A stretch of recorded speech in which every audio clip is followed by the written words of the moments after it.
نبی کریم صلی اللہ علیہ وسلم کو ہجرت کا حکم ملا تھا، اجازت ملی تھی، اس وقت یہ آیت نازل ہوئی۔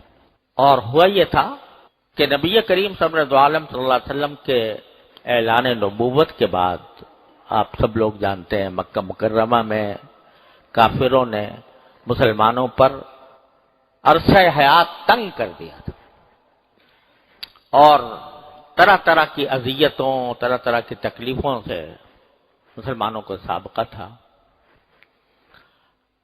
اس قدر مجبور ہو گئے تھے کہ اب مکے میں رہنا ان کے لیے بہت مشکل ہو گیا تھا۔ تو رسول کریم صلی اللہ علیہ وسلم نے اپنے صحابہ کرام کو ہجرت کی اجازت دی تھی۔ بہت سے صحابہ کرام حبشہ ہجرت کر کے چلے گئے۔ پھر بعد میں جب مدینے کے لوگوں سے رسول کریم صلی اللہ علیہ وسلم کا معاہدہ ہو گیا تو صحابہ کرام مدینہ منورہ کی طرف ہجرت کرنے لگے۔ بہت بڑی تعداد صحابہ کرام کی مدینہ منورہ ہجرت کر گئی۔ ایک ایک کر کے بڑے بڑے صحابہ رسول کریم صلی اللہ علیہ وسلم کی اجازت سے ہجرت کر رہے تھے مدینہ منورہ کی طرف۔ تو اب کفار قریش کو جو آپ کے دشمن تھے، یہ خیال ہوا کہ آپ کے صحابہ تو ایک ایک کر کے مکہ مکرمہ چھوڑ کر جا رہے ہیں، مکہ خالی ہو رہا ہے مسلمانوں سے، اور ظاہر یہ ہے کہ اب کچھ عرصے کے بعد رسول اللہ صلی اللہ علیہ وسلم بھی یہاں سے تشریف لے جائیں گے۔ تو انہوں نے ایک مجلس شورا بنائی، مشورہ کیا آپس میں کہ کیا کیا جائے۔ ان کی ایک مجلس ہوا کرتی تھی، دار الندوہ کہلاتی تھی، اور وہ آج کل جو حرم شریف کا جو حتیم والا حصہ ہے، جہاں حتیم ہے، مزاب رحمت ہے، اس کے بالکل سامنے ایک جگہ وہ جمع ہوا کرتے تھے، اس کو دار الندوہ کہتے تھے۔ وہاں سب کو جمع کیا اور مشورہ یہ کیا کہ محمد رسول اللہ صلی اللہ علیہ وسلم تو شاید اب نکل کے چلے جائیں، اور ان کا حال یہ ہے کہ جہاں بھی جاتے ہیں لوگ ان کے پیچھے پیچھے ہو لیتے ہیں، تو ان کا معاملہ دن بدن آگے بڑھے گا، تو اب بتاؤ کیا کرنا چاہیے۔ تو کسی نے کہا کہ ان کو گرفتار کر لیں۔ یہ تجویز آئی کہ گرفتار کر لیں، تو کسی نے اس کے جواب میں کہا کہ اگر گرفتار کرو گے تو سارے جتنے مسلمان ہیں وہ سب ان کے گرد آ کر جمع ہو جائیں گے اور ہمارے لیے مصیبت کھڑی کریں گے، گرفتار کرنے سے معاملہ حل نہیں ہوگا۔ تو دوسرے نے کہا کہ اچھا ایسا کرو، ان کو جلا وطن کر دو، مطلب یہ کہ بس ان کو یہاں سے نکال دو، کسی دوسرے ملک میں بھیج دو، وہاں جا کر رہیں تو ہم ان کے دین سے محفوظ ہو جائیں گے۔ تو اس کے جواب میں دوسرے نے کہا کہ بھئی یہ تو ہم اس لیے تو جمع ہوئے ہیں کہ ان کو اگر کہیں باہر جائیں گے تو ان کے گرد بہت سے لوگ جمع ہو جائیں گے اور یہ اپنا دین پھیلانے میں ان کو اور مدد ملے گی، تو اس سے تو کچھ فائدہ نہیں۔ تو تیسرے نے کہا کہ بھئی پھر ایسا کرو، اور کوئی راستہ نہیں ہے، ان کو قتل کر دو۔ تو کسی نے کہا بھی قتل کرو گے تو ان کا قبیلہ جو ہے بڑا طاقتور ہے، وہ قبائلی زندگی تھی عرب میں، تو چاہے مذہب کوئی بھی ہو کسی کا، لیکن جس قبیلے سے تعلق رکھتا ہے اس کا قبیلہ اس کا انتقام دیا بغیر نہیں چھوڑتا تھا۔ تو حضور اقدس صلی اللہ علیہ وسلم کا قبیلہ تھا بنو عبد مناف۔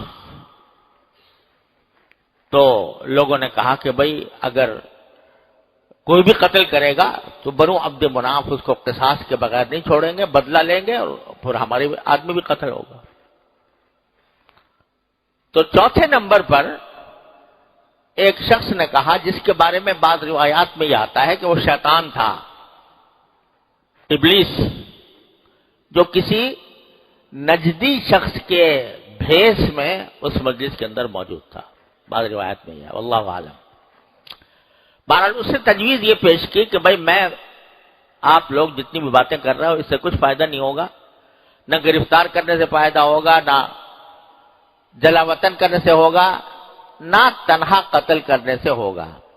ایسا کرو کہ جتنے قبائل ہیں مکے میں، ان میں سے ہر ایک قبیلے میں سے ایک ایک نوجوان کو کا انتخاب کرو، اور انتخاب کر کے ہلہ بول دو ایک دم سے، جا کر نبی کریم صلی اللہ علیہ وسلم کے اوپر سارے قبائل کے نوجوان مل کر حملہ کریں رسول کریم صلی اللہ علیہ وسلم پر، اور آپ کو معاذ اللہ قتل کر دیں اکٹھے۔ جب قتل کرنے میں اتنے سارے قبیلے داخل ہوں گے تو بنو عبد مناف کس کس سے قصاص لیں گے، کس کس کا انتقام لیں گے؟ لہذا جب اکٹھے قتل ہوں گے، قتل کیے جائیں گے، تو بنو عبد مناف میں یہ طاقت نہیں ہوگی کہ وہ سب سے قصاص لیں۔ تو یہ تجویز جو ہے سب لوگوں کو بڑی پسند آئی کہ بھائی پھر ایسے ہی کرو۔ جتنے قبیلے تھے ان میں سے ایک ایک نوجوان کو لیا گیا، اور بڑے بڑے سردار جو تھے وہ بھی ساتھ شامل ہوئے۔ ابو جہل بھی تھا اس میں، امیہ بن خلف بھی تھا، وغیرہ وغیرہ بہت سے سردار تھے۔ انہوں نے کہا پھر آج ہم رات کے وقت میں یہ کام کریں گے کہ آپ کے گھر کا محاصرہ کر کے پھر ہم آپ کو قتل کریں گے۔ نبی کریم سرورد عالم صلی اللہ علیہ وسلم گھر میں رات کو تشریف لے گئے تو دیکھا کہ چاروں طرف سے محاصرہ ہوا ہے کافروں کا۔ تو آپ نے پہلا کام یہ کیا کہ حضرت علی رضی اللہ تعالیٰ عنہ کو بلایا، اور باوجود کہ لوگ رسول کریم صلی اللہ علیہ وسلم کے دشمن تھے مگر آپ کو صادق اور امین سب مانتے تھے، لہذا لوگ امانتیں لا لا کر رکھوایا کرتے تھے رسول کریم صلی اللہ علیہ وسلم کے پاس کہ ان سے زیادہ امانت دار کوئی اور ہے نہیں، انہی کے پاس رکھوائیں، جب ضرورت ہوگی ان سے لے لیں گے۔ تو آپ پر ہجرت سے پہلے یہ بوجھ تھا کہ میں امانتیں اپنے امانت داروں کو پہنچاؤں۔ آپ ذرا اندازہ فرمائیے، کافر ہیں، خون کے پیاسے ہیں، محاصرہ کر رکھا ہے، قاتلانہ حملہ کرنے کے لیے تیار ہیں، مگر جو امانتیں رکھی ہیں ان کی فکر اپنی جان سے زیادہ ہے۔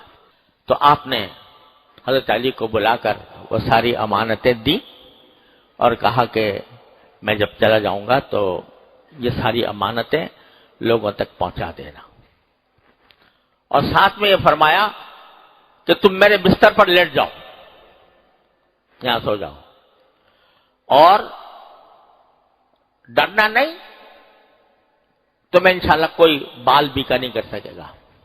تو حضرت علی رضی اللہ تعالیٰ عنہ اتنے بڑے بہادر شخص، لیکن اس وقت تک حکم یہ نہیں آیا تھا کہ کافروں کے اوپر حملے کرو، جہاد کرو، ان کو قتل کرو، یہ حکم ابھی تک نہیں آیا تھا مکی زندگی میں۔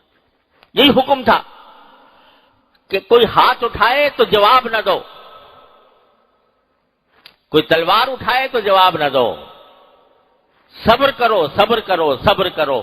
13 سال تک یہی حکم آتا رہا ہے، بصبر وما صبرک الا باللہ۔ ورنہ حضرت علی جیسا انسان، اللہ تعالیٰ نے ان کو شجاعت، قوت، طاقت سب کچھ دی تھی۔